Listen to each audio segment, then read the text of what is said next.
அவரது திருவுருவ படத்திற்கு மலரஞ்சலி செலுத்தி அவரை அம்மா மக்கள் முன்னேற்ற கழகத்தின் சார்பில் நாங்கள் வணங்கிவிட்டு செல்கிறோம்.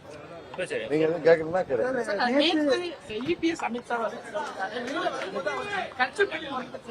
என்னங்க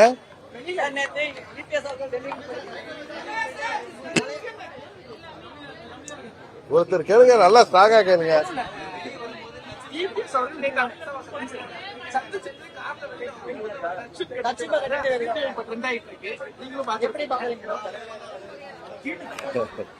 செப்டம்பர் 15 அண்ணா பிறந்த நாள் அன்றைக்கு இங்க சென்னையில டி நகர்னு நினைக்கிறேன், அங்க மீட்டிங்ல பழனிசாமி எப்படி எல்லாம் வீரவசனம் பேசினார். நான் தன்மானம் மிக்கவன், எங்களுக்கு ஆட்சி அதிகாரம் எல்லாம் முக்கியம் இல்ல, வெற்றி தோல்வி எல்லாம் பெருசு இல்ல, எங்களுக்கு தன்மானம் தான் முக்கியம்னு பயங்கர சவுண்ட் விட்டார். பத்தாவதுக்கு பத்திரிகைகள்லயும் ஊடகத்திலையும் அவர் ஏதோ அவருடைய அந்த எழுச்சி பயணத்தை தள்ளி வைத்திருக்கிறதுக்கு காரணங்கள் போட்டதாக கோச்சிக்கிட்டாரு. அவர் ஏதோ வானிலை அறிக்கையெல்லாம் படிச்சு மழை பெய்யுங்கிறதுனால தள்ளி வச்சேன்னு கதையெல்லாம் விட்டுட்டு டெல்லிக்கு போய் நமது துணை ஜனாதிபதி அவர்களை பார்த்துட்டு இரவு ஹோம் மினிஸ்டரை சந்திச்சிருக்காரு. இது ஏற்கனவே ஊடகத்தில் வந்துச்சு, அவர் ஹோம் மினிஸ்டரை அவரை அழைத்திருக்கிறாரு, அதுக்காக போறாரு. இதுக்கு எதுக்கு இவ்வளோ இப்படியெல்லாம் பொய் சொல்லி யாரை ஏமாத்த பார்க்கிறார்? நான் போய் சொல்றேன், தமிழ்நாட்டு மக்களையும் மற்ற அரசியல் கட்சியை சேர்ந்தவர்களையும் இனிமேலும் பழனிசாமி ஏமாற்ற முடியாது. என்ன ஹோம் மினிஸ்டரை போய் பார்த்துட்டு அது கூட்டணியில இருக்கீங்க, ஹோம் மினிஸ்டர் ஓப்பனா இங்க வந்து சென்னையில ஏப்ரல் 11 இவரை கூட்டணியில சேர்த்து அறிவிச்சுட்டு டெல்லிக்கு போறாரு. என்ன காரணம்? இப்படி ஹோம் மினிஸ்டரை பார்த்துட்டு வெளில வர்றப்ப முகத்தை மூடிக்கிட்டு வர வேண்டிய அவசியம் என்ன இருக்கு? இதுவரை கேள்விப்பட்டிருக்கீங்களா? அரசியல்ல எந்த ஒரு கட்சி தலைவராவது டெல்லியில சென்று அல்லது வேற எங்கோ கூட்டணி கட்சி தலைவர்களை சந்தித்து விட்டு வரும் பொழுது இப்படி முகத்தை மூடிக்கொண்டு ஓடி வருவதை பார்த்திருக்கீங்களா? யார் இப்படி முகத்தை மூடிட்டு வருவாங்கன்னு உங்களுக்கு தெரியும். எனக்கு நேற்று ஊடகங்கள் மூலம் தான் தெரிஞ்சு, பக்கத்தில் உட்கார்ந்தது அவருடைய அன்பு மகன், 2 பேரும் மூஞ்ச மூடிட்டு வர்றாங்கன்ட்டு. இதுக்கு பழனிசாமி தான் பதில் சொல்லணும். ஆனா சில ஊடகத்தை சேர்ந்த நண்பர்கள் சொன்னாங்க அது நாங்க இல்ல வேற யாரோன்னு. ஹோம் மினிஸ்டர் வீட்டில இருந்து யாரும் மூஞ்ச மூடிட்டு வெளில போக வேண்டிய அவசியம் இல்லை. அங்க வந்து அவர்களை சந்திப்பது யார் என்பது எல்லாருக்கும் தெரியும். அது அங்க இருக்கிற ஊடகத்தை சேர்ந்தவர்களுக்கு தெரியும். அவர் எனக்கு சொல்லப்பட்டது முன்னாடி கூட வந்த சகாக்களை எல்லாம் வேற கார்கள்ல அனுப்பிட்டு இவர் மெதுவா வெளில வந்திருக்காரு. என்ன காரணம் என்பதை பழனிசாமி சொன்னால்தான் தெரியும். ஆனா அந்த காலத்துல சொல்லுவாங்கல்ல புலவர்கள்லாம், மன்னர்களை ஏதாவது ஒரு சாதனை செய்தால் அவர்களை இன்று முதல் மன்னரை நாங்கள் இப்படி அழைக்கிறோம் சொன்ன மாதிரி அண்ணன் பழனிசாமி இன்று முதல் முகமூடியார் பழனிசாமி தான் அழைக்கணும். இவர் உறதெல்லாம் புருடாங்க. சில பேர் இன்றைக்கு இந்த பழனிசாமி அடிக்கிற இந்த கூத்தெல்லாம் ரொம்ப பெரிய ராஜதந்திரம்னு சொல்லிட்டு இருந்தாங்க அன்னைக்கு. இதை மாதிரி துரோகத்தையும் இதை மாதிரி நம்ம ஊர்ல சொல்லுவோமே இதை மாதிரி திருட்டுத்தனத்தையும் 420 வேலையெல்லாம் ஏமாற்றுவதெல்லாம். ஆனா அது வந்து ஆட்சி பொறுப்பில் இருக்காரு அப்படிங்கிறதுனால எதை வாங்கிட்டாங்களோ தெரியல. அவரை அப்பெல்லாம் பெரிய ராஜதந்திரின்னு சொன்னவங்க இன்றைக்கு அவரே எடுத்து பேசுறாங்க. இன்னும் சில பேர் அவரை டான்கின்னாங்க. ஆமா உங்கள் டான் தான். அரசியல் தலைவரா இருந்தா அப்படி முகத்தெல்லாம் மூடிட்டு வர மாட்டார். நல்ல வேலை முகமூடி கொள்ளையர் மாதிரி வெள்ளைய, அதான் அது நல்ல வேலை போலீஸ் பிடிச்சி உள்ளார போட்டிருப்பான். இதுதான் பழனிசாமியின் நடத்தை, இதுதான் அவருடைய குணாதிசயம், இதுதான். தமிழ்நாட்டு மக்கள் இனி அவரிடம் ஏமாற மாட்டார்கள்.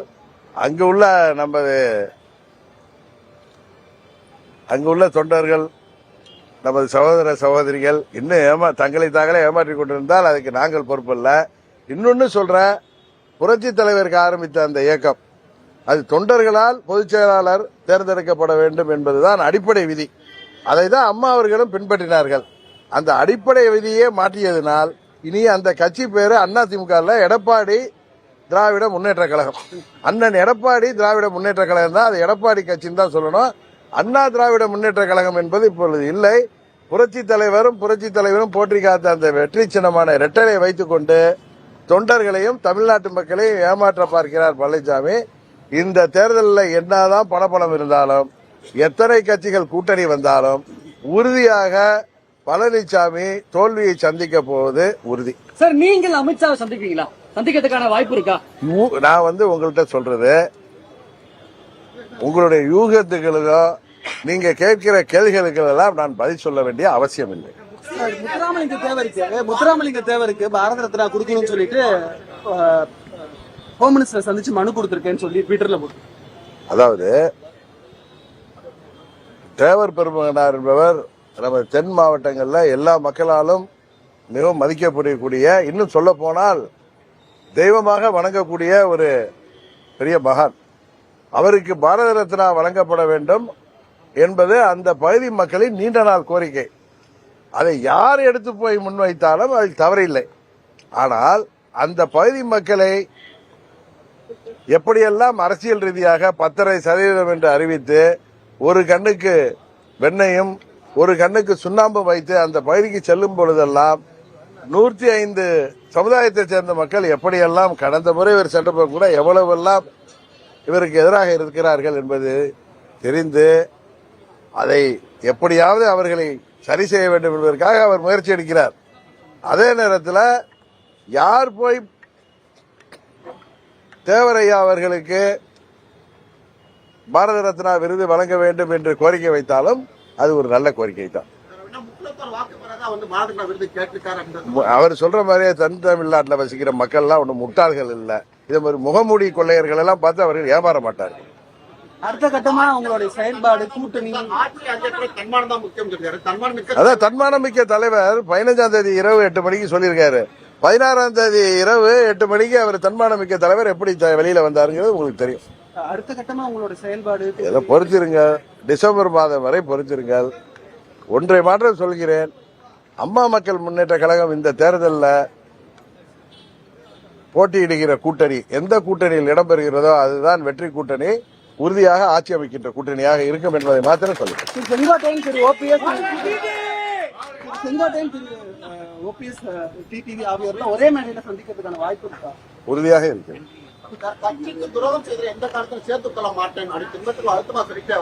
அதாங்க அவரை இன்னொன்னு சொன்னாரு, 26 தேர்தலுக்கு ரோட்ல அடிப்பாங்கன்னு. அது அவரை தான் அவர் சொல்லிக்கிறாரு. இப்ப அவர் என்ன சொல்றாரு, பாஜகவுக்கு நான் ரொம்ப நன்றியோட இருப்பேன்னு. 2017 சட்டமன்றத்தில் திமுக கொண்டு வந்த நம்பிக்கையில்லா தீர்மானத்தை காப்பாற்றியவர்கள் இங்க கூட பார்த்திபன் வந்திருக்கார், எங்க கூட இருக்கிற பார்த்திபன் வந்திருக்கார், சட்டமன்ற உறுப்பினர். இந்த 18 பேர் உள்ளடக்கிய 122 பேர் தான். அப்பொழுது அண்ணன் பன்னீர்செல்வம் உங்களுக்கு தெரியும் எதிர்த்து அவரை சேர்ந்த 11 பேர் வாக்களித்தார்கள். அன்றைக்கு காப்பாற்றிய சட்டமன்றம் அன்னைக்கு பாஜக காப்பாற்றல. ஆனா அடுத்த கட்டத்திலிருந்து பழனிசாமி பாஜக காலில் விழுந்தது. அவர் 4 ஆண்டுகள் காப்பாற்றப்பட்டார் அவர் ஆட்சி என்பதுதான் உண்மை. ஆனால் அந்த ஆட்சி அமைவதற்கு உதவி செய்தவர்கள் இந்த சட்டமன்ற உறுப்பினர்கள். அவர்களை பதவி நீக்கம் செய்தார் பழனிசாமி. ஆனால் எதிர்த்து வாக்களித்த 11 சட்டமன்ற உறுப்பினர்களை ஒன்றும் செய்யவில்லை. சரியா? அதனால என்ன சொல்ல வர்றேன்னா, அவர் ஆட்சி அம்மா அவர்கள் மறைவுக்கு பிறகு எங்க சித்தி பெங்களூர் சென்ற பிறகு அன்றைக்கு நடைபெற்ற வாக்கெடுப்பில சட்டமன்றத்தில் வெற்றி பெறுவதற்கு காரணமானவர்கள் எங்களை சேர்ந்த சட்டமன்ற உறுப்பினர்கள். அதற்கு பிறகு பாஜக அவரை 4.5 ஆண்டு காப்பாற்றியது எல்லாருக்கும் தெரியும். ஆனால் அந்த பாஜகவுக்கு 24 தேர்தல் என்பது தேசிய கட்சிகளுக்கு எவ்வளவு முக்கியமான தேர்தல். பாராளுமன்ற தேர்தலில் பிஜேபிக்கு துரோகம் செய்துவிட்டு வெளியில் வந்தாரா இல்லையா? இன்னும் சொல்ல போனா 21 சட்டமன்ற தேர்தலுக்கு பிறகு உள்ளாட்சி தேர்தல்களிலே அவர்களுக்கு உரிய ஒதுக்கீடு தரமாட்டேன்னு சொல்லி அவர்களை வெளியேற்றியவர் பழனிசாமி. இன்றைக்கு பாஜகவுக்கு நான் நன்றியோடு இருப்பேன் சொல்வது அது ஏதோ ஒரு சூழ்ச்சியின் அடிப்படையில் தான். நான் தன்மானம் மிக்கவன் சொல்லிட்டு நேற்று ஹோம் மினிஸ்டர் பார்த்து இதெல்லாம் வெளியில தாராளமா வரலாமே, இதை யாருக்கு குறை சொல்ல போறா? அதனால பழனிசாமி எப்பொழுதுமே ஒரு முகமூடி மனிதர் தான், இரட்டை வேடம் போடுபவர், துரோகத்தை தவிர வேற எதுவும் தெரியாது. நன்றி என்றால் என்ன கிலோ எவ்வளவுன்னு கேட்கக்கூடிய பழனிசாமி பேசுவதை எல்லாம் கேட்டுக்கொண்டு தயவு செய்து எங்களிடம் கேள்வி கேட்காதீர்கள். வெற்றி தோல்வியெல்லாம் தாண்டி நிற்கக்கூடிய இயக்கம் அம்மாவின் உண்மையான தொண்டர்களால் இயக்கப்படுகிற அம்மா மக்கள் முன்னேற்ற கழகம். உறுதியாக என்றைக்கும் பழனிசாமியை முதலமைச்சராக நாங்கள் ஏற்றுக்கொள்ளவே முடியாது என்பதுதான் எங்களது நிலைப்பாடு. 26 சட்டமன்ற பொது தேர்தலுக்கு பிறகு எல்லோருக்கும் துரோகம் செய்த அவரை ஆட்சியில் அமர வைத்த எங்களுக்கும், ஆட்சி தொடர உதவிய ஓபிஎஸ்க்கும், அந்த 4.5 ஆண்டு ஆட்சி காப்பாற்றிக் வந்த பிஜேபிக்கும் இதுபோல எல்லோருக்கும் துரோகம் செய்த பழனிசாமி 26 தேர்தலுக்கு பிறகு உண்மையாகவே நடு ரோட்டில் இருக்க போகிறார். அதை நீங்கள் பார்க்க போகிறீர்கள்.